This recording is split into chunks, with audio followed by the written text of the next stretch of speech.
सभी को नमस्कार और नए साल की सभी को हार्दिक शुभकामनाएं। तो नए साल के ऊपर संकल्प कोचिंग गंगानगर क्या करने जा रहा है। एक तो सभी ऑफलाइन ऑनलाइन विद्यार्थियों को मैंने 1 जनवरी को टास्क दे दिया। सेकंड ग्रेड को 103 टॉपिक का, फर्स्ट ग्रेड को 142 टॉपिक का और जो सीईटी के विद्यार्थी थे उनको 210 टॉपिक का। तो उसी तरीके से अब जैसे एक नई रणनीति बन रही है कि पाठ्यक्रम में चेंजिंग होगी और करंट का पोर्शन भी ज्यादा रहेगा। तो करंट को लेकर के भी खूब सारे आने वाले दिनों में क्वेश्चन आपको मिलेंगे। तो सुबह राजस्थान के करंट के ऊपर बहादुर सर क्लास लेकर आ रहे हैं, आप वो क्लास भी जरूर लगाएं। दूसरा कि अखबार की जो सुर्खियां होगी, हम शाम को 6:15 बजे का टाइम रहेगा, लगभग 6:15 बजे आगे से रोजाना क्लास के अंदर। तो 15-20 मिनट अखबार की सुर्खियों पे मैं बात करूंगा आपके साथ कि आज ये अखबार की सुर्खी थी और इसके अंदर ये एक क्वेश्चन आपके एग्जाम के लिहाज से इंपॉर्टेंट है। आप एक रजिस्टर लगा लीजिएगा और उसमें अच्छी तरीके से अपने नोट्स बनाइएगा और आने वाले जो भी एग्जाम होंगे वहां पे आपको खूब सारे यहां से क्वेश्चन मिलेंगे। तो करते हैं शुरू काम।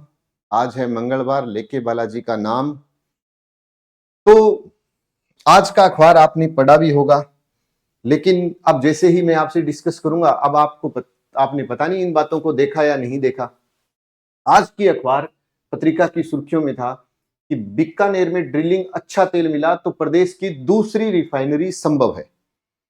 अब क्वेश्चन आपसे पूछा जाएगा कि अभी हाल ही में राजस्थान की दूसरी रिफाइनरी कहां पर स्थापित की जाएगी, या वो पूछ लेगा कि भाई पहली रिफाइनरी कहां पर थी, दूसरी जो रिफाइनरी है जो ये तेल की संभावना मिली है वो किस कंपनी को मिली है। अब इस चीज को समझना थोड़ा सा। बीकानेर में दूसरी रिफाइनरी संभव है, खास करके देखिए इन्होंने साफ लिखा है नाल। अपने बोलते हैं ना कि नाल हवाई अड्डा भी है, एक भूमिगत हवाई अड्डा नाल। अब ये एक नाल शब्द इंपॉर्टेंट है, कहां से संबंध रखता है, बीकानेर से संबंध रखता है। तो oil India natural gas corporation ONGC, एक तो क्वेश्चन ये बन गया कि ये जो सर्वे हो रहा है ये कौन सी कंपनी के माध्यम से हो रहा है, तो ONGC कंपनी के माध्यम से हो रहा है। दूसरा, 31 जनवरी तक इसका काम कंप्लीट हो जाएगा और इसने कोलायत और नाल दो जगह को मुख्य रूप से चयनित किया है कि जहां पर यह संभावना हो सकती है। और अगर ये होता है कंप्लीट रूप से तो आप ये मान के चलिए कि ये फिर प्रदेश की कौन सी रिफाइनरी बन जाएगी, दूसरी। अब पहली रिफाइनरी अगर पूछे कि राजस्थान की पहली रिफाइनरी कौन सी है, तो पहली रिफाइनरी है पंचपदरा। जो ये पंचपदरा है ये अब वर्तमान में बालोतरा में आ गया, क्योंकि बालोतरा में जो तहसीलें मिली है बायतू, समदड़ी, सिणदरी, गीड़ा, कल्याणपुर और पंचपदरा, तो ये पंचपदरा कहां चला गया, ये पंचपदरा बालोतरा में आ गया। यहां पर पहली रिफाइनरी शुरू हुई और उसका जो उद्घाटन है, इस रिफाइनरी का जो उद्घाटन है वो मोदी जी ने किया था। प्रधानमंत्री मोदी जी ने, नरेंद्र मोदी जी ने कब उद्घाटन किया था, 16 और 17 नहीं 18 को किया था। समझ में आ गई होगी बात। 16 जनवरी 2018 को इसका उद्घाटन हुआ और ये जो रिफाइनरी है ये दो के सहयोग से इसको तैयार किया गया। दो किसका, एक राजस्थान सरकार और एक HPCL। अब पीछे जो एग्जाम हुए उनमें खूब बार क्वेश्चन पूछे गए थे कि इस रिफाइनरी के अंदर HPCL और राजस्थान का हिस्सा, तो इसके अंदर राजस्थान का हिस्सा कितना था, 26%, और HPCL का हिस्सा कितना था, 74%। ये तो वो क्वेश्चन है जो मोस्ट इंपोर्टेंट है पहले के लिहाज से, जो आपसे पूछा गया था। वर्तमान में ये तो होगी पहली। अब दूसरी अगर रिफाइनरी बनती है राजस्थान की तो वो फिर कौन सी बनेगी, बीकानेर की। अब ये क्वेश्चन है, पहली रिफाइनरी पंचपदरा, दूसरी पूछे तो बीकानेर में प्रस्तावित हुई, और कंपनी पूछे जो ये शोध कर रही है वो ONGC है। अच्छा, एक रजिस्टर लगाकर उसमें ये तीनों बातें लिख लेना और आने वाले दिनों में यहां से आपको हो सकता है क्वेश्चन मिलेगा ही मिलेगा। फिर नेक्स्ट क्वेश्चन देखिए, आज की ही अखबार की सुर्खियां हैं ये अब समझना इस चीज को कि क्या लिखा हुआ है और क्या प्रश्न बन सकता है। ख्वाजा साहब के उर्स की शुरुआत 8 तारीख से अजमेर में और विश्व प्रसिद्ध ख्वाजा गरीब नवाज का सालाना 812वां उर्स। पीछे एग्जाम में पूछा जा चुका है कि 2023 में कौन सा उर्स लगा, तो अब ये इंपॉर्टेंट हो गया कि अब ये कौन सा उर्स लग रहा है। 2024 में 812वां उर्स लगेगा। अब देखिए, ख्वाजा मोइनुद्दीन चिश्ती की जो दरगाह है वो कहां पर है, ये दरगाह अजमेर में है। एक तो ये याद हो गया। उर्स कौन से महीने में लगता है, क्योंकि आपने केवल रट्टा इसको मारा तो भी गलत है। आपने कहा कि रजब माह के अंदर लगता है और 1 से 6 तारीख के बीच में लगता है। ये दूसरा क्वेश्चन अपने लिए इंपॉर्टेंट और याद हो गया। अब उर्स कौन सा लगेगा, 812वां लगेगा, 2024 में लगेगा। क्लियर होगी बात ये भी। और राजस्थान में सबसे पहले जो ख्वाजा मोइनुद्दीन चिश्ती साहब आए थे वो किसके कार्यकाल में आए थे, पृथ्वीराज चौहान। किसके कार्यकाल में आए थे, तो ये पृथ्वीराज चौहान के कार्यकाल में आए थे, चौहान के समय में आए थे, ऐसे याद रख लो। अभी एक पुलिस सब इंस्पेक्टर का पेपर हुआ, उसमें क्वेश्चन आया था कि इस दरगाह को अकबर ने कितने गांव दिए थे, 18 गांव उपहार में दिए थे। एक क्वेश्चन है। अब मैंने इसके साथ इंपॉर्टेंट बातें जोड़ दी। अब आपको पता लग गया कि ख्वाजा मोइनुद्दीन चिश्ती की दरगाह अजमेर के अंदर है, रजब माह में उर्स लगता है 1 से 6 तारीख के बीच में, और ख्वाजा साहब आए थे अजमेर के अंदर पृथ्वीराज चौहान के समय में। तो ये 2-3 बातें आपको याद हो गई, काम चल गया। करंट धीरे धीरे एक एक 2-2 क्वेश्चन से बनेगा, लेकिन जब बनेगा तो शानदार वाला बनेगा। आजकल खूब सुर्खियों में है गिद्ध। आज के अखबार की न्यूज है गिद्ध संरक्षण। अब इसके अंदर समझना, दवाओं पर देर से लगाया प्रतिबंध, मरते चले गए गिद्ध। अब ये इतने हाईलाइट है जैसे कभी कुरंजा हाईलाइट हुआ था, खिंचन फलोदी वाला कुरंजा। तब जितने आरएएस के पेपर हुए उनमें सब में पूछा जाता था कि कुरंजा किस गांव में आया है ना, किस लिए हाईलाइट हुआ, किस जिले का शुभंकर है, इसका वैज्ञानिक नाम बताओ। तो मैं ये कहता हूं आने वाले दिनों में गिद्ध इंपोर्टेंट हो गया। दूसरा, इसका वैज्ञानिक नाम है एजीपीएस मोनेचस, एजीपीएस मोनेचस। अब ये जो मरते चले गए इसके पीछे कारण ध्यान रखिएगा। हुआ क्या कि पारिस्थितिकी तंत्र में गिद्धों का बहुत बड़ा योगदान रहता है, लेकिन राजस्थान सहित पूरे देश में पिछले 1-1.5 दशक में इनकी संख्या में भारी गिरावट आई है। पहले क्या होता था, पहले गिद्धों के कम होने का जो कारण बताया है ना इन्होंने, इंसानों को दी जाने वाली डाइक्लोफिनेक टेबलेट। अब हम याद करेंगे कि गिद्ध यहां पर ज्यादा है कम है, वो पूछेगा कम होने का कारण कौन सी दवा थी, तो वो दवा कौन सी थी, डाइक्लोफिनेक टेबलेट थी, जिस पर प्रतिबंध के बाद जानवरों को दी जाने वाली कीटोप्रोफेन व एसिक्लोफेनाक दवा इनके लिए खतरनाक साबित हो गई।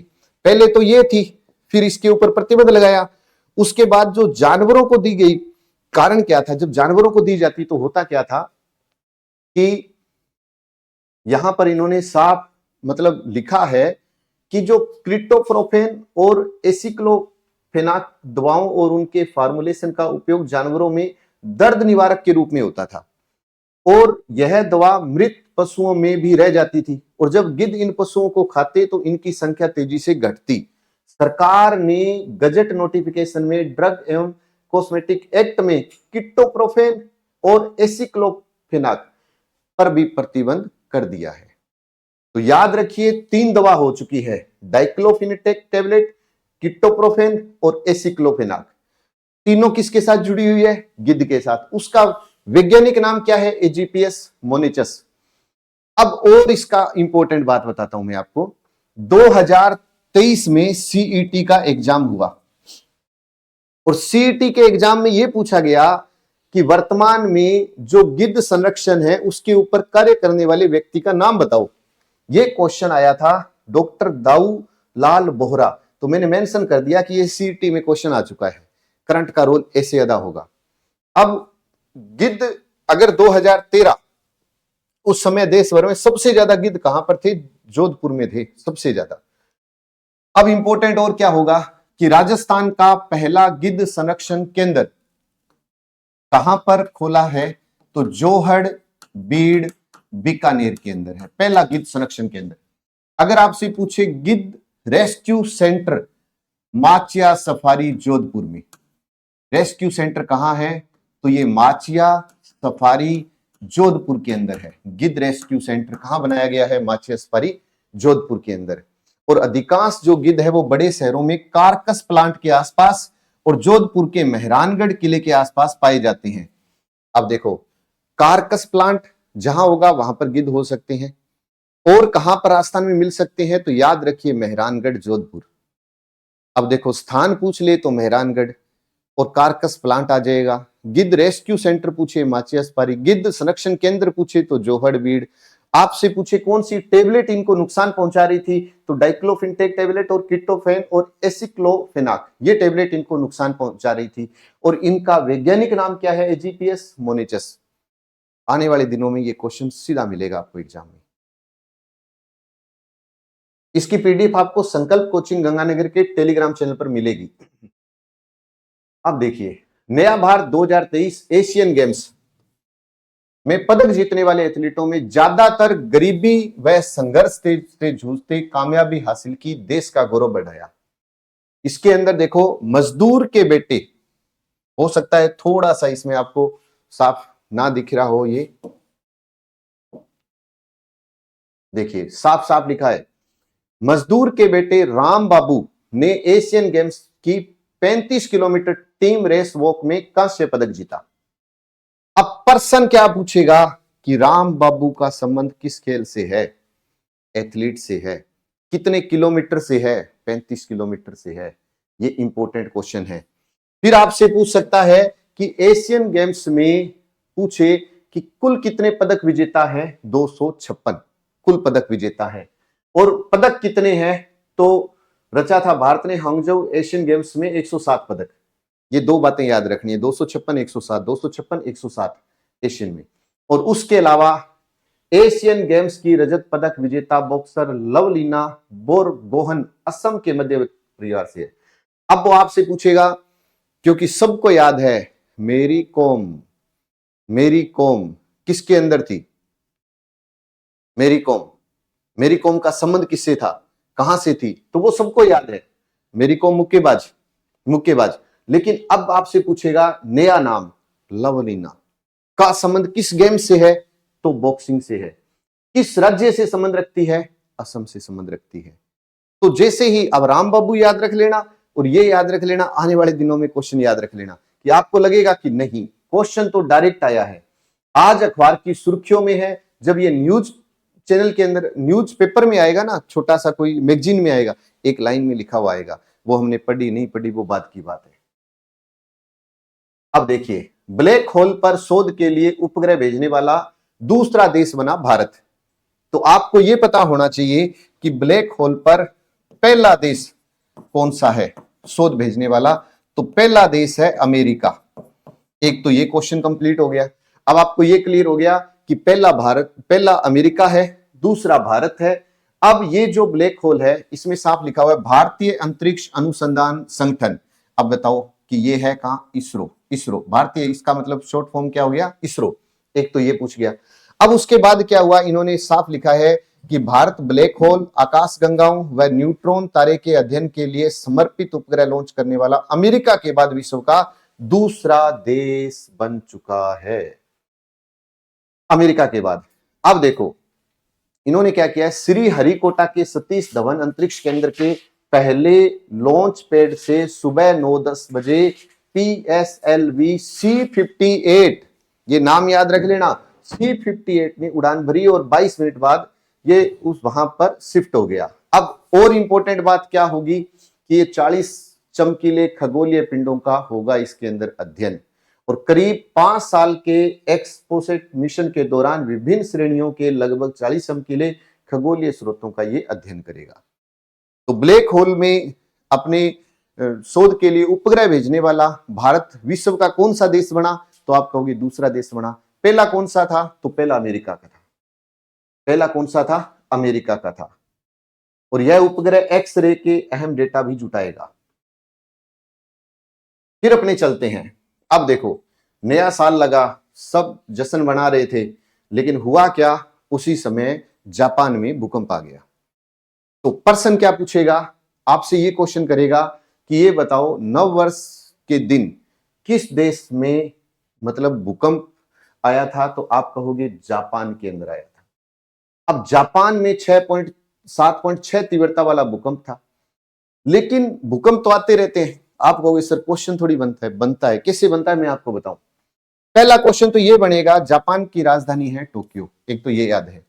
इशिकावा और होन्शु प्रांत, इशिकावा और होन्शु प्रांत के अंदर ये भूकंप आया था, एक तो ये याद रखिएगा पहला।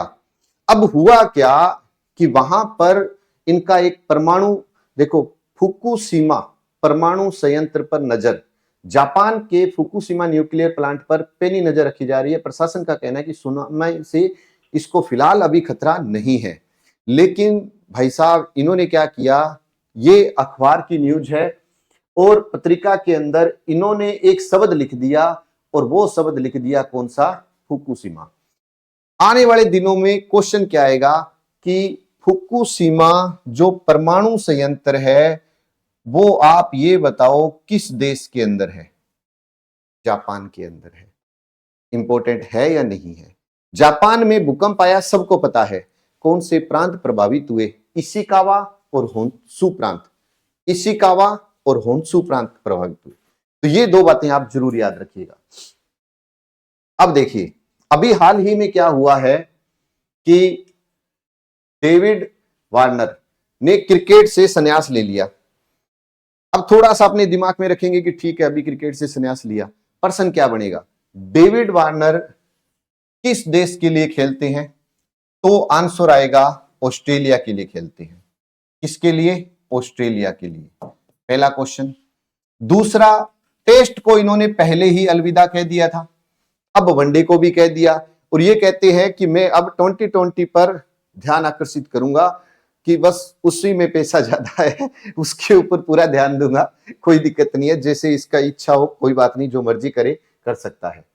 अब ध्यान देखिएगा कि डेविड वार्नर की अगर हम बात करें तो जो क्वेश्चन बनेगा वो देखिए कि इसने कुल कितने रन बनाए, 6,932, कितने वनडे 161, कितने शतक 22 और कितने अर्धशतक 33। एक तो ये आपको याद रखना पड़ेगा थोड़ा सा, क्योंकि एक अच्छा खिलाड़ी है और कहीं ना कहीं रोल इसका खूब बढ़िया रहा है। दूसरा कि इसने जब टेस्ट से संन्यास लिया है तो इसने क्या कहा, इसने कहा कि जो पाकिस्तान के खिलाफ टेस्ट मैच होगा वो मेरा लास्ट मैच होगा, और वनडे के लिए इसने ये कह दिया कि जो 19 नवंबर 2023 को आईसीसी का जो विश्व वर्ल्ड कप हुआ था भारत के साथ, बस वो मेरा लास्ट वनडे था, अब मैं वनडे नहीं खेलूंगा। और जिस दिन ये 2020 से संन्यास ले लेंगे उस दिन कंप्लीट काम हो जाएगा इनका। तो अब क्वेश्चन क्या बनेगा, डेविड वार्नर अभी हाल ही में किसने संन्यास की घोषणा की है, डेविड वार्नर ने, किस देश के लिए खेलते हैं, ऑस्ट्रेलिया के लिए। टेस्ट के लिए संन्यास लेंगे तो लास्ट मैच किसके साथ खेलेंगे, पाकिस्तान के साथ, इधर वाला भारत के साथ, यानी भारत और पाकिस्तान याद रख लेना, इसके लास्ट ही था डेविड वार्नर का, भारत और पाकिस्तान लास्ट था, बस एक ये याद रख लो, याद हो गया बस। अब देखो एक छोटी सी न्यूज थी और मेरा अचानक से इसके ऊपर ध्यान गया कि क्या यहां से भी क्वेश्चन बन सकता है, जबकि न्यूज कोई खास नहीं है। बांग्लादेश नोबेल विजेता यूनिस खान को 6 माह की सजा, हो सकती है किसी को भी हो सकती है, लेकिन जैसे ही एक शब्द लिखा हुआ आया नोबेल विजेता, नोबेल कोई हर कोई थोड़ी विजेता होता है, बात आ गई होगी समझ में। तो फिर इसको पढ़ा तो ये भाई साहब कौन थे, मोहम्मद यूनुस, ये बांग्लादेश के मोहम्मद यूनुस है। इन्होंने क्या है, कोई श्रम कानून का उल्लंघन कर दिया तो 6 माह की इनको सजा सुनाई। हालांकि 83 वर्षीय यूनुस खान को जमानत पर रिहा कर दिया। अब भाई साहब कर दिया तो कोई दिक्कत नहीं है, लेकिन अब सुर्खियों में आ गया। अगर कोई कोर्ट तक नहीं पहुंचा होता, पहले ही काम कंप्लीट कर लेता, कोई समस्या नहीं थी, लेकिन अब ये आगे सुर्खियों में। अब सुर्खियों में आएगा तो क्वेश्चन क्या बनेगा देख लीजिए, क्वेश्चन आएगा देख लेना कि 2006 का शांति के क्षेत्र में नोबेल पुरस्कार किसको दिया गया। इंपॉर्टेंट बात ये होगी, लेकिन जो विद्यार्थी बैठा होगा वो क्या सोचेगा कि ऐसे सर थोड़ी होता है, 2006 के नोबेल कौन याद रखे, ऐसे तो कोई भी क्वेश्चन कर लेता है, कर सकता है, लेकिन आप समझना इस बात को, सुर्खियों में आया तो भाई इंपॉर्टेंट हो गया। अब हो सकता है आपको 2006 का नोबेल शांति पूछ ले, या इसको जोड़कर वो इधर आ जाए कि 2023 में शांति का नोबेल पुरस्कार किसे दिया गया, तो नरगिस मोहम्मदी को दिया गया।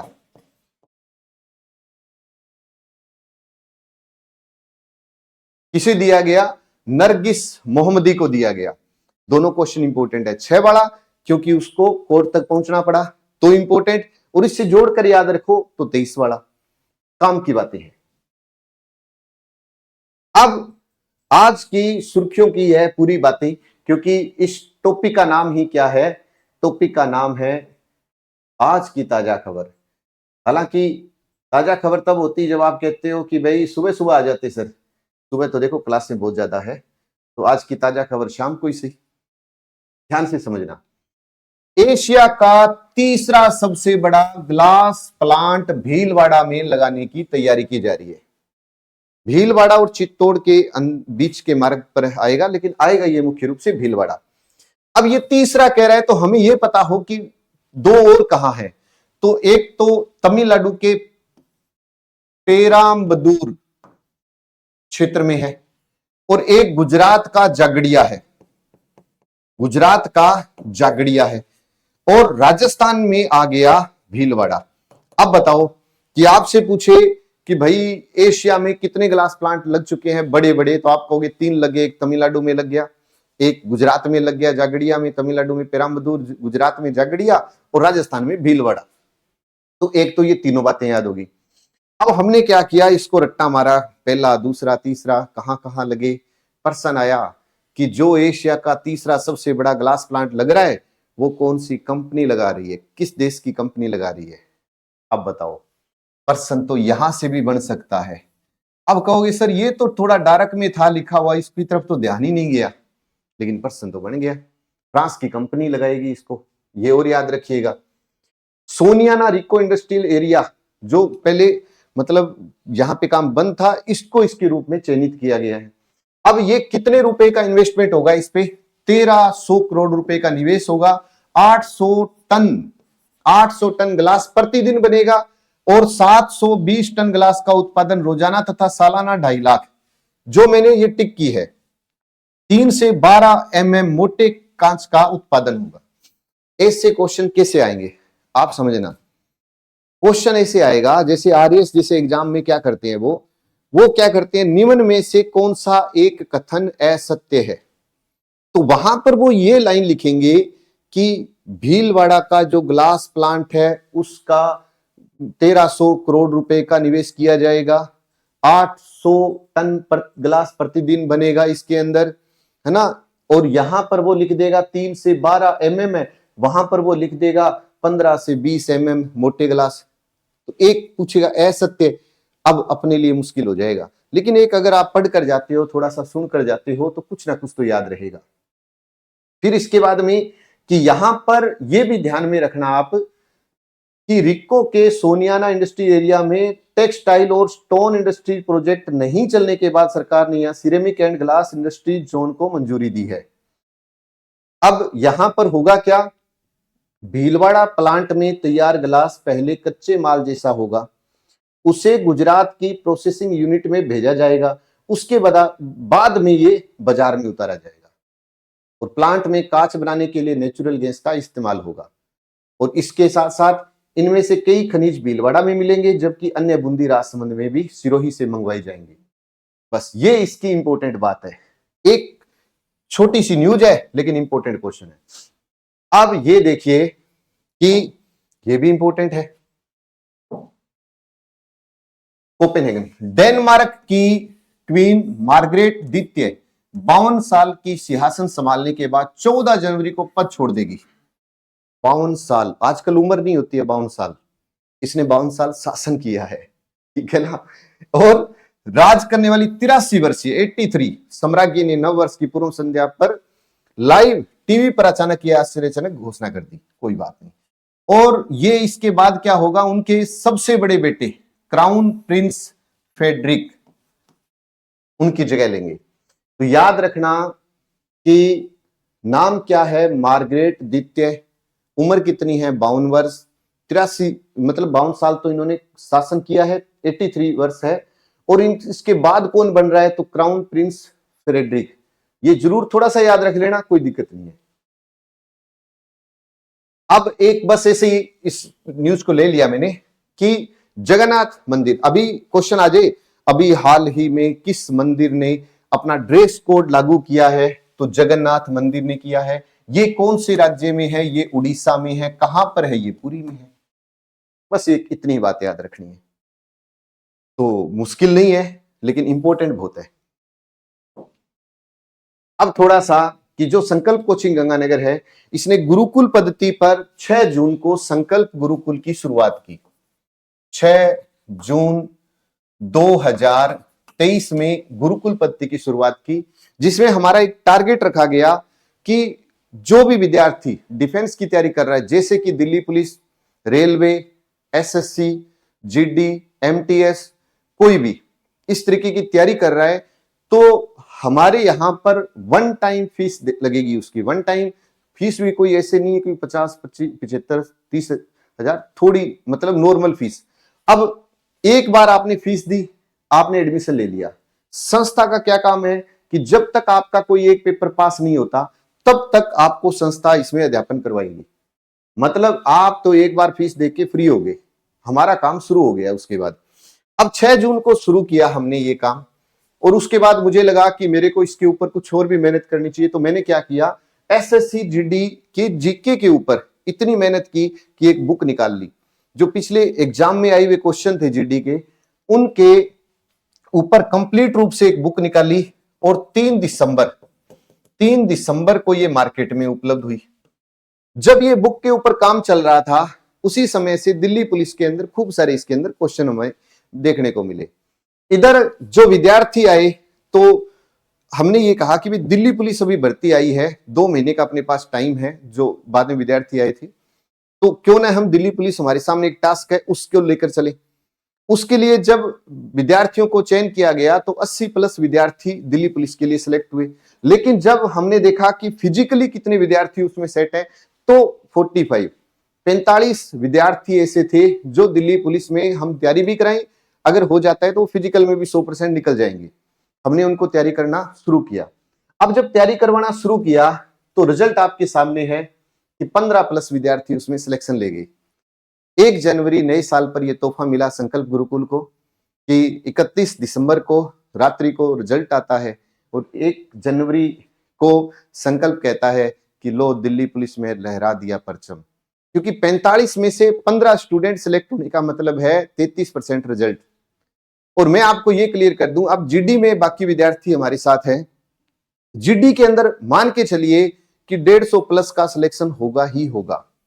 तो संकल्प ने जो गुरुकुल पद्धति शुरू की है एसएससी के लिए, रेलवे के लिए, दिल्ली पुलिस के लिए, तो इसके ऊपर भगवान ने भी मोहर लगा दी कि नहीं, आप मेहनत करो, रिजल्ट आपके आएंगे ही आएंगे। और यदि आपका कोई भी भाई बंधु इस गुरुकुल का हिस्सा बनना चाहता है तो 86 96 98 21 21 पर कॉल करें और अपना रजिस्ट्रेशन करवा सकता है। मंगलवार को रेलवे का हम बैच शुरू करने जा रहे हैं। बाकी अगर आप आरपीएससी की कोई भी तैयारी कर रहे हैं तो संकल्प कोचिंग गंगानगर में आपका मोस्ट वेलकम रहेगा, जिसकी ये पुस्तकें आ चुकी है, कुछ पुस्तकें 1-2 दिन में और मार्केट में आ रही है, और ये सभी कोर्स ऑफलाइन बैच शुरू हो चुके हैं।